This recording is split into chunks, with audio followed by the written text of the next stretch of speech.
Бейнебаянды бастамас бұрын айта кетейін. Каналға аз ғана адам жетпей тұр. Подписка басып кетсеңіздер, разы боламын. Бұл оқиға шын өмірден алынған. Жүрегіңізді тебірентетін, ойландыратын шынайы әңгімелерді осы видеодан тамашалаңыз. Күйеуім Ерлан вақталы жұмыс істейді. Бір ай үйде болса, бір ай басқа қалада жүреді. Үйренгенімізге 8 жыл болған. Алғашқы жылдары оған үйрену қиын еді. Әсіресе кешкі уақытта бос үйге кірген сайын жалғыздық қатты сезілетін. Сол жылы көктем жаңбырлы болды. Ерлан кезекті рет жұмысқа кеткеніне 3 күн ғана болған. Мен әдеттегідей жұмыстан шаршап қайтып келе жаттым. Біздің көшеміз тыныш болатын. Көршілердің бәрі бір-бірін таниды. Бірақ дәл қасымыздағы үй ұзақ уақыт бос тұрды. Бір күні жұмыстан келсем, үйдің алдында жүк көлігі тұр екен. Әйтеуір біреу көшіп келген екен, деп ойладым. Үйдің ауласына көз тастасам, шашына ақ кірген бойшаң ер адам қораптарды тасып жүр екен. Жасы 55-тен асқан сияқты көрінді. Ол маған көз қиығын салып, «Сәлеметсіз бе, көрші?» деді. «Сәлеметсіз бе, сол ғана». Одан кейін әркім өз шаруасымен кетті. Келесі күндері де сол адамды анда-санда көріп жүрдім. Таңертең ерте ауласын тазалайды. Кешке бірдеңе жөндеп жүреді. Қонақ келмейді, ешкіммен көп сөйлеспейді. Көшедегі өсек құмар апайлар оның жасы 58-де екенін айтып үлгерді. Жалғыз тұрады екен. Әйелі қайтыс болып кетіпті дейді. Бұрын басқа қалада тұрған.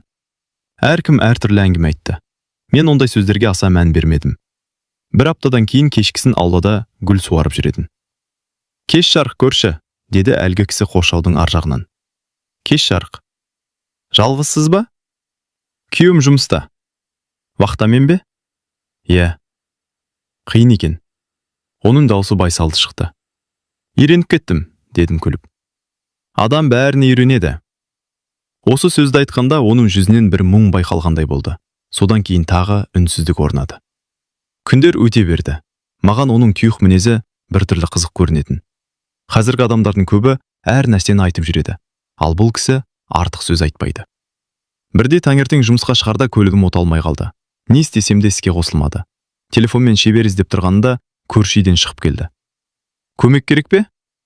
«Көлік оталмай тұр. Капотын ашыңыз». Ол бірнеше минут қарап шықты. Сосын бір сынды түзеп, аккумуляторды тексерді. «Көріп көріңіз. Кілтті бұрғаным сол еді». Көлік бірден оталды. «Ой, рахмет». «Ештеңе етпейді. Сіз көлік жөндейсіз бе?» «Аздап түсінем».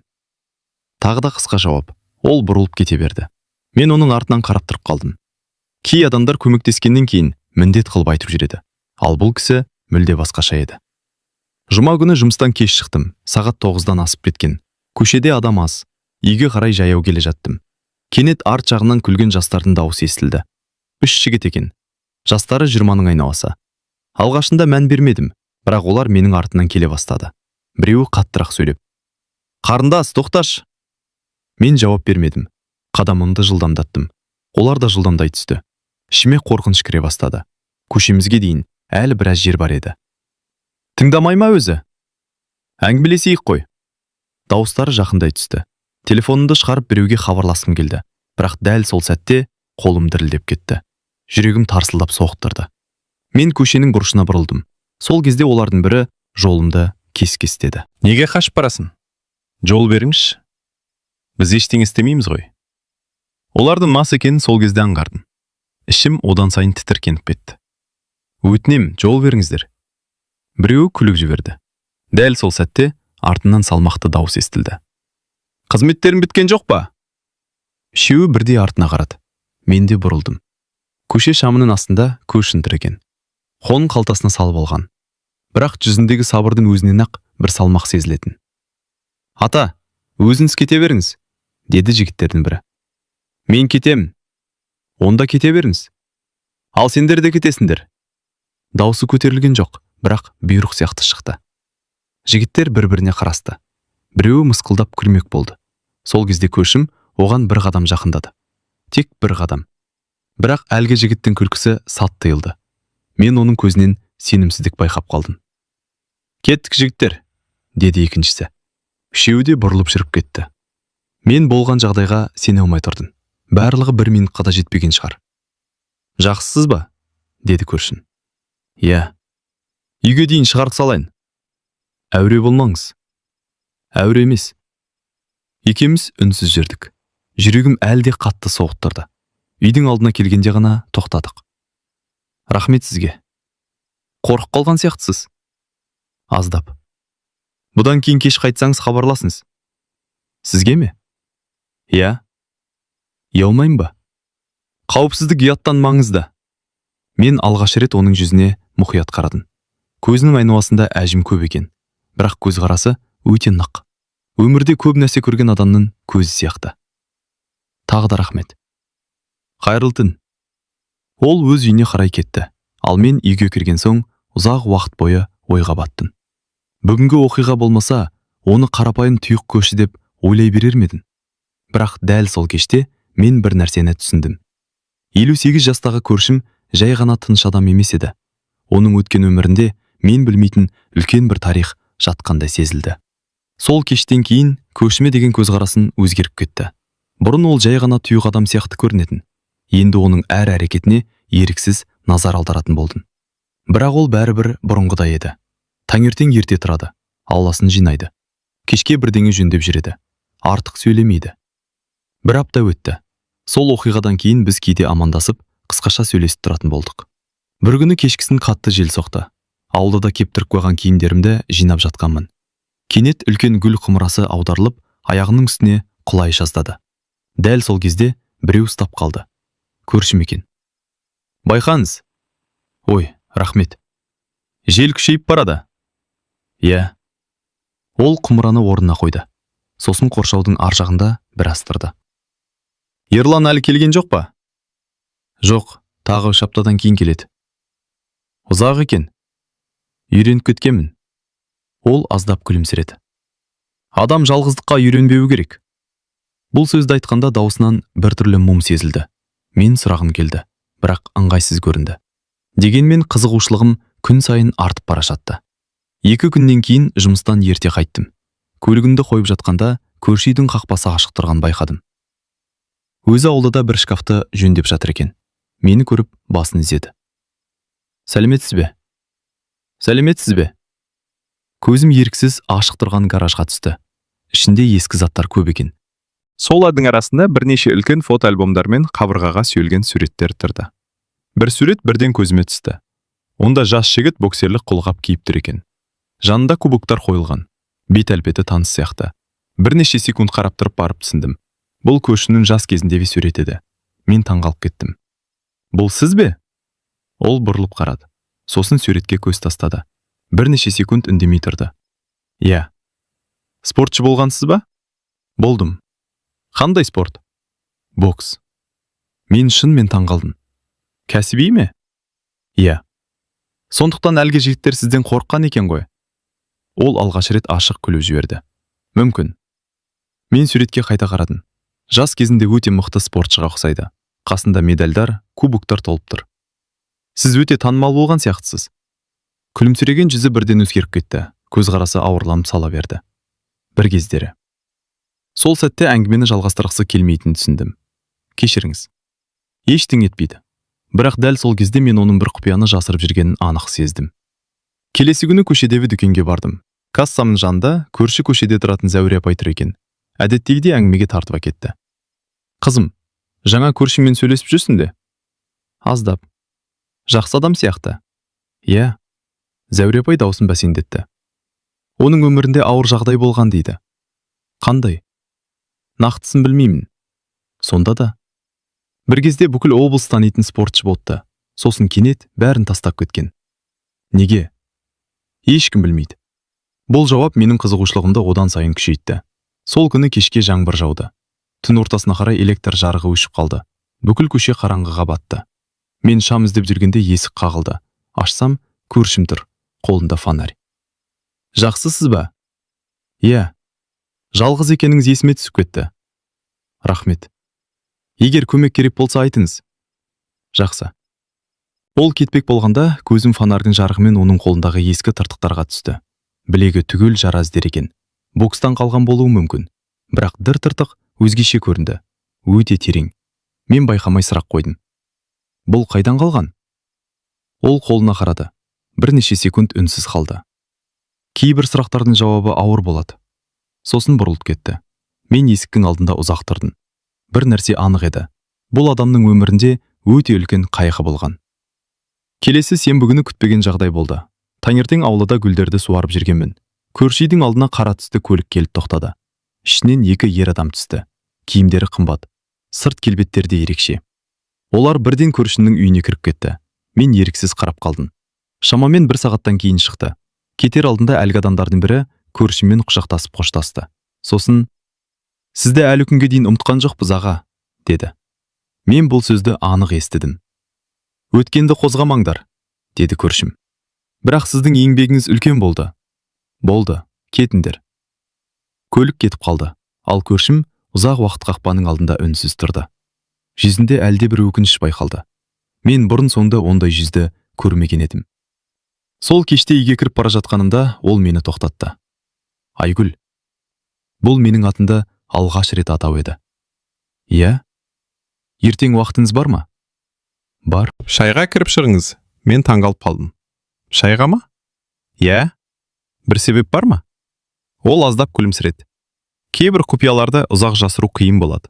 Сол сөзден кейін менің жүрегім дүрсілдеп кетті. Ертең оның өткен өмір туралы бір нәрсе білетінімді сездім. Бірақ ол шындықтың мен ойлағаннан әлдеқайда ауыр екенін әлі білмейтін едім. Келесі күні таңертең ерте ояндым. Кештен бері көршінің сөздері ойыннан кетпей қойды. Кейбір құпияларды ұзақ жасыру қиын болады. Ол нені айтқысы келді? Неге дәл қазір? Неге маған? Осы сұрақтар маза бермеді. Түске таман көрші үйдің қақпасына қарай беттедім. Ішімде аздап қобалжу бар.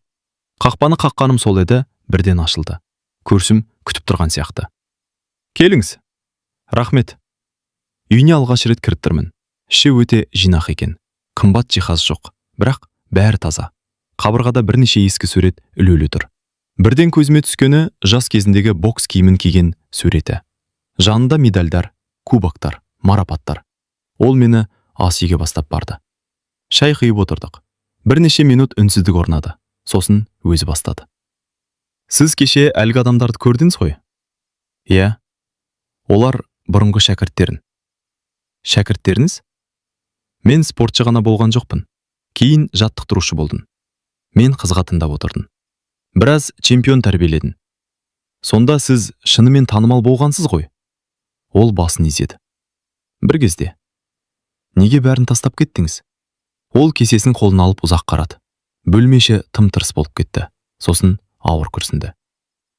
«Себебі бір күнде өмірім өзгеріп кетті. Мен үндемедім. Оның жалғастыруын күттім. Жалғыз ұлым болды». Бұл сөзді айтқанда даусы баяулап кетті. Оның аты Арман еді. Қабырғадағы бір фотоға қарап қалды. Мен де бұрылып қарадым. 15-16 жастағы күлімдеген бала екен. Өте жақсы бала болды. Көздерінде мақтаныш пен сағыныш қатар көрінді. Спортты жақсы көретін. «Қазір қайда?» Сұрақты қойған бойда өкіндім. Өйткені оның жүзіндегі өзгерісті байқадым. Ұзақ үнсіздік орнады. Сосын ол жай ғана: «Қазір жоқ». Жүрегін шімете қалды. «Кешіріңіз». Ештеңе етпейді. Бірақ оның көзіндегі мұң бәрін айтып береді. Бірнеше минуттан кейін ғана әңгімені жалғастырды. 17 жасында жол апатына түсті. Мен не айтарымды білмедім. Достарымен бірге келе жатқан. Көлікті басқа адам жүргізген. Жылдамдық жоғары болған. Сол түні ұлымнан айырылдым. Бөлмеші тып-тыныш қалды. Тіпті сағаттың тықылы естіліп тұрды. Сол күннен кейін өмірдің мәні жоғалғандай болды. Ол терезеге қарап отырды. Әйелім көтере алмады. Не болды? Ауыр сырқатқа шалдықты. 3 жылдан кейін ол да кетті. Менің жүрегім қысылып кетті. Осы уақытқа дейін сыртынан ғана көріп жүрген адамның осындай тағдыр кешкенін елестетпеппін. Содан кейін бәрін саттым. Спорт мектебінде ме? Барлығын. Неге? Әр бұрыш маған ұлымды еске салатын. Мен үнсіз тыңдап отырдым. Шай үстіндегі әңгіме аяқталған соң үйге қайттым. Бірақ сол күннен кейін көршіме мүлде басқа көзбен қарай бастадым. Оның тұйықтығының себебін енді түсіндім. Кейбір адамдар үндемейді. Өйткені айтар сөзі жоқ емес. Керісінше, жүрегінде тым ауыр естеліктер болады. Бір аптадан кейін менің өз басыма мәселе туды. Жұмыста үлкен тексеріс басталды. Мен бухгалтер болып істейтінмін. Бірнеше құжаттан сәйкессіздік табылды. Бастық қатты ашуланды. Бір апта ішінде бәрін дұрыстаңдар. Бүкіл бөлім авыр-савыр болып кетті. Ең қиыны құжаттардың бір бөлігі жоғалып кеткен. Егер табылмаса, жауапкершілік маған жүктелуі мүмкін еді. Сол кеште үйге көңілсіз оралдым. Тіпті тамақ та ішкім келмеді. Ауылда отырып қалдым. Көршім байқап қойған екен. Бір нәрсе болып қалды ма? Жұмыста мәселе. Үлкен бе? Иә. Ол қасыма келіп отырды. Айтып көріңіз. Мен бәрін түсіндіріп бердім. Ол мұқият тыңдап шықты. Сосын күтпеген сұрақ қойды. Құжаттар қай кезеңде жоғалған? Өткен айдың соңында. Архивті кім жүргізеді? Бір қызметкер. Оның демалысқа шыққан тексердіңіз бе? Иә, шыққан. Қашан? Мен ойланып қалдым. Дәл сол уақытта. Ол бірден. Алдымен содан бастаңыз. Мен таң қалдым. Неге? Өйткені көп жағдайда мәселе құжатта емес, адамда болады. Келесі күні оның айтқан тексердім. Шынында да құжаттарға жауапты қызметкер бірнеше файлды қате бөлімге жіберіп қойған екен. Бар мәселе сол болып шықты. 2 күндік іздеуден кейін жоғалған құжаттар табылды. Бастық та тынышталды. Ал мен үлкен қиындықтан құтылдым. Кешке үйге ерекше көңіл күймен келдім. Көршімді көрген бойда: "Сіз мені құтқарып қалдыңыз." "Не болыпты?" "Құжаттар табылды."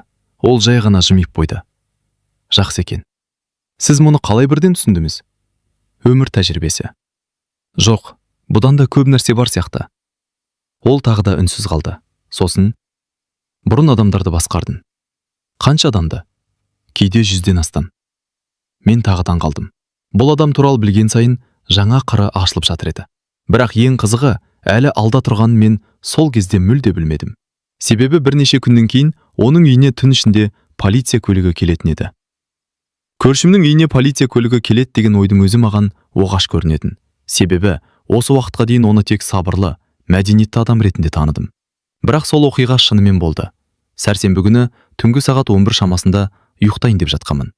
Сырттан көлік дауысы естілді. Пердені сәл ысырып қарасам, көше бойында полиция көлігі тұр екен. Дәл көршінің үйінің алдында. Жүрегім бір түрлі болып кетті. 2 полиция қызметкері қақпаға кіріп бара жатты. Мен еріксіз бақылап тұрдым. 15 минуттай уақыт өтті. Сосын олар қайта шықты.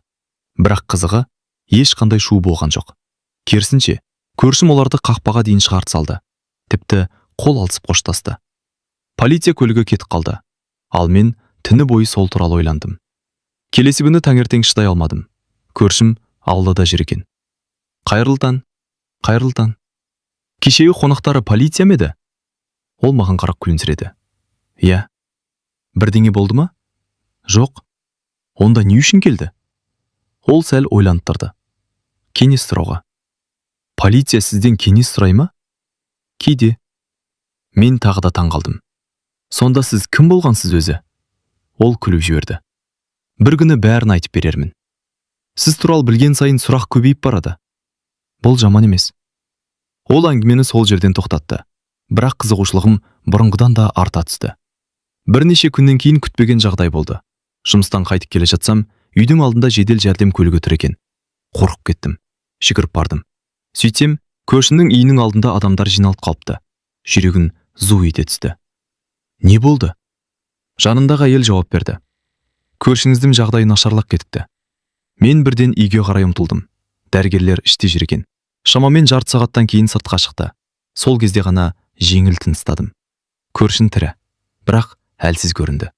Кешке қарай есігін қақтым. "Кіруге бола ма?" "Кіріңіз." Дауысы бұрынғыдан баяу шықты. "Жағдайыңыз қалай?" "Жақсы." "Дәрігер не деді?" "Қан қысымы көтерілген." Мен үнсіз отырдым. Осы адамды жоғалтып алғым келмейтінін алғаш рет сол кезде сездім. Соңғы айларда ол менің өмірімнің бір бөлігіне айналып кеткен еді. Сол кеште әңгімеміз ұзаққа созылды. Кеннет ол орнынан тұрып, ескі шкафтың тарпасын ашты. Ішінен сарғайған конверт шығарды. Үстінде бір ғана сөз жазылыпты. Арман. Ұлының аты. Ол конвертті қолында біраз ұстап отырды. Сосын маған қарады. "Бұны ешкімге көрсеткен емеспін." "Не бұл?"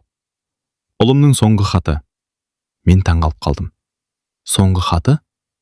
"Иә." "Қайда жазған?" "Спорттық жарысқа кеткенде." Ол хатты жайлап ашты. Қағаз әбден ескірген екен. "Оқып берейін бе?" "Егер қиын болмаса." Ол басын изеді. Бірнеше секунд үнсіз отырып қалды. Сосын оқи бастады. Даусы дірілдеп шықты. Хатта баласының әкесін мақтан тұтатыны жазылған екен. Әке, бір күні мен де сіз сияқты мықты адам болғым келеді. Осы жолға жеткенде көшім тоқтап қалды. Көзінен жас шықты. Мен алғаш рет оның жылағанын көрдім. Жүрегім ауырды. Өйткені кейбір жаралар жылдар өтсе де жазылмайды. Сол күннен кейін арадағы қарым-қатынас бұрынғыдан да жақындай түсті.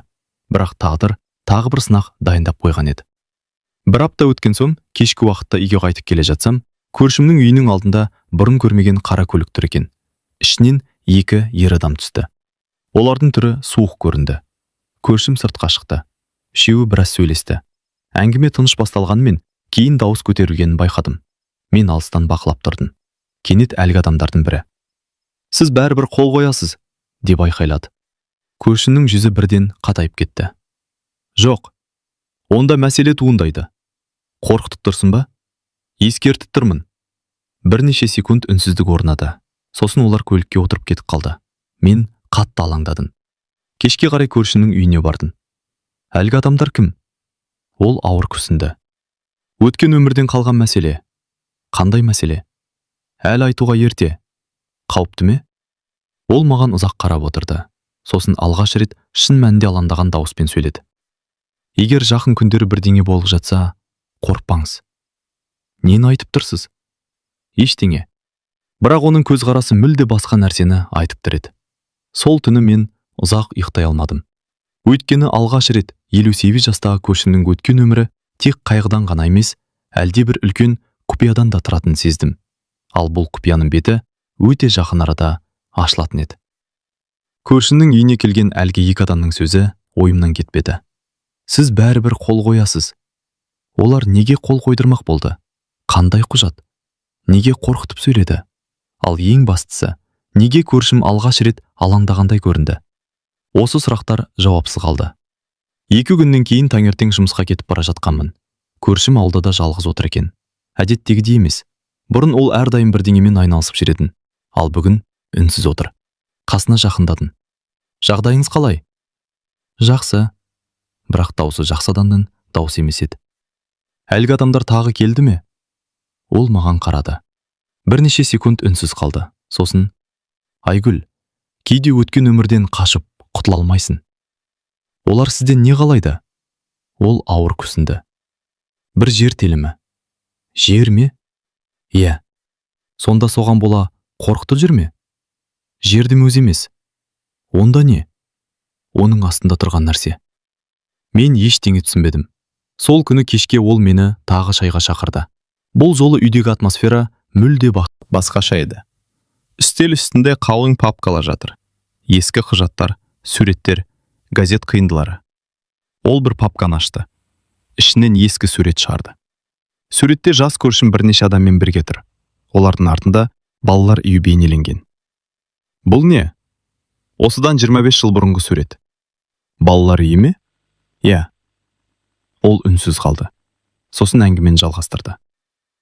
"Ұлым қайтыс болғаннан кейін өмір сүргім келмеді. Бір күні балалар үйіне бардым." "Неге?"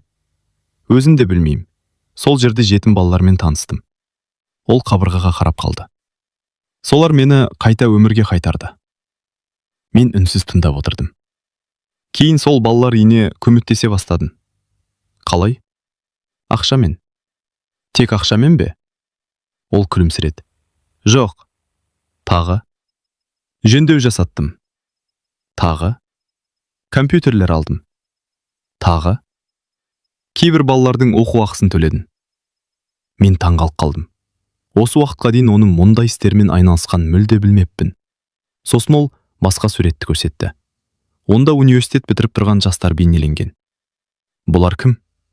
"Бұрынғы жетім балалар." "Бәрі ме?" "Иә." "Сіз көмектестіңіз бе?" "Аздап." Мен суретке қарап отырып қалдым. Онда 10-нан астам адам бар еді. Дәрігерлер, мұғалімдер, инженерлер, кәсіпкерлер. Олардың өмірінің өзгеруіне көршім себепкер болған. Бірақ бұл туралы ешкім білмейді. Ал әлгі жер ше? Сол балалар үйінің жері. Қазір жоқ па? Жоқ. Не болды?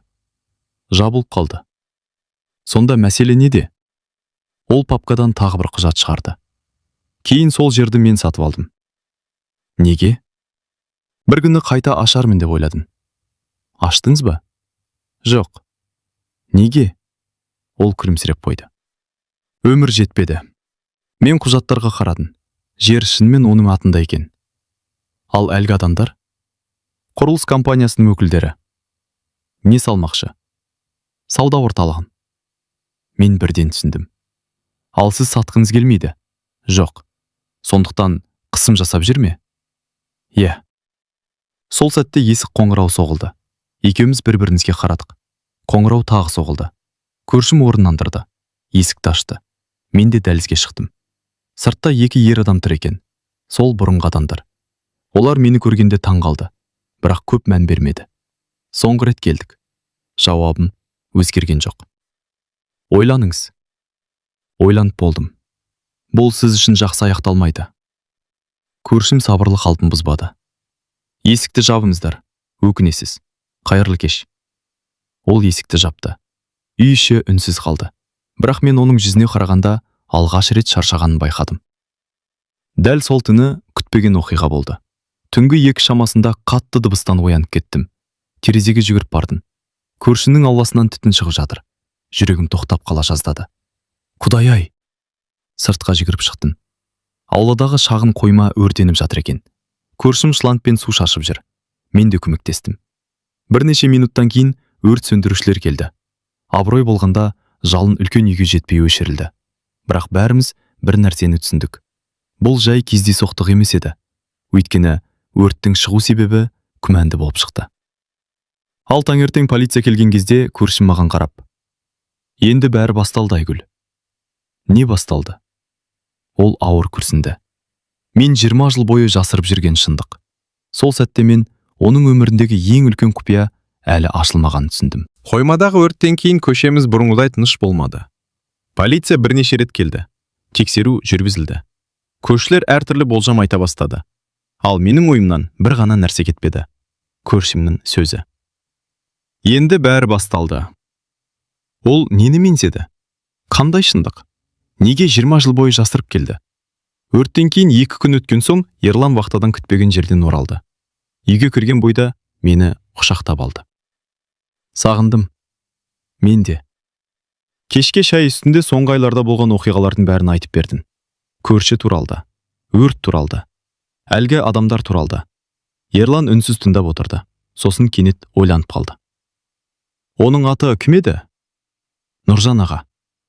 Толық аты кім? Мен айттым. Ерланның көзі үлкейіп кетті. Мүмкін емес. Не болды? Ол адамды мен бұрыннан білемін. Қалай? Өзім емес, әкем білетін. Мен таңғалып қалдым. Қайдан? Бала күнімде әкем бір адамды үнемі құрметпен айтып отыратын. Кімді? Нұржан ағайды. Жүрегім дүрсілдеп кетті. Сонда ол кім? Ерлан біраз үнсіз отырды. Сосын, бір кездері ол біздің қаладағы ең үлкен қайырымдылық қорын құрған адам болған. Мен аң-таң болып қалдым. Не? Бірақ ешқашан өз атын жарияламаған. Қалай сонда? Әкем айтатын. Көп адам көмектің қайдан келгенін білмеген. Мен бірден көршінің сөздерін есіме түсірдім. Балалар үйі, студенттердің оқу ақысы, қайырымдылық. Бәрі бір-бірімен байланыса бастады. Келесі күні біз екеуміз көршінің үйіне бардық. Ол аулада отыр екен. Ерланды көргенде таң қалды. Ассаламуалейкум. Уалейкум ассалам. Бірнеше минут сөйлескеннен кейін Ерлан күтпеген сұрақ қойды. Сіз менің әкемді танитын ба едіңіз? Көршім оның әкесінің атын естігенде қатып қалды. Сосын баяу басын изеді. Танитынмын. Ол сіз туралы көп айтатын. Нұржан ағаның көзіне жас келді. Жақсы адам еді. Сол кезде мен олардың арасында біз білмейтін үлкен тарих бар екенін түсіндім. Әңгіме барысында күтпеген қонақтар келді. Бірақ бұл жолы бұрынғы адамдар емес еді. Үйдің алдына бірнеше көлік тоқтады. Ішінен әртүрлі жастағы адамдар түсе бастады. Бірі дәрігер, бірі мұғалім, бірі кәсіпкер, бірі полиция қызметкері, бірі адвокат.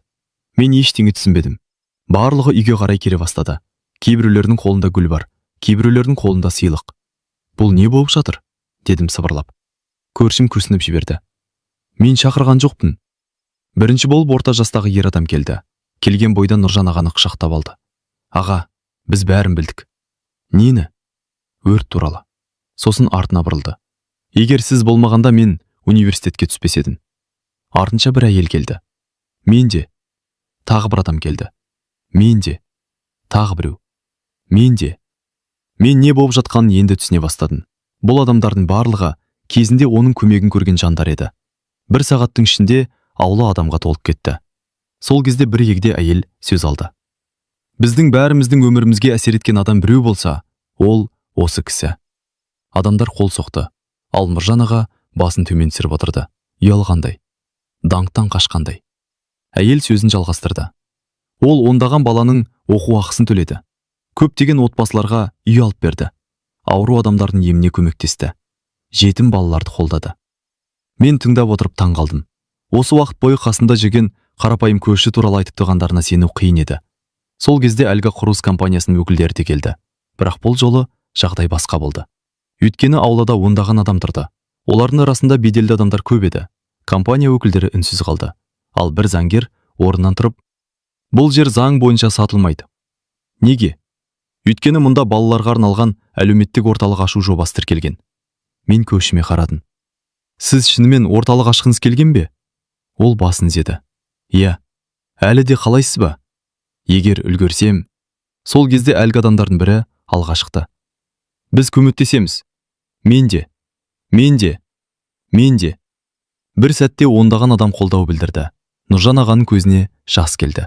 Күн батып бара жатқан. Ауладағы адамдар біртіндеп тарай бастады. Мен қасында отырдым. Неге бәрін құпия ұстадыңыз? Ол ұзақ үнсіз қалды. Сосын жай ғана жауап берді. Жақсылықтың жарнамасы болмау керек. Мен ештеңе айта алмадым. Адамдар мені спортшы деп білді. Кейбірі жаттықтырушы деп білді. Бірақ ең маңыздысы ол емес.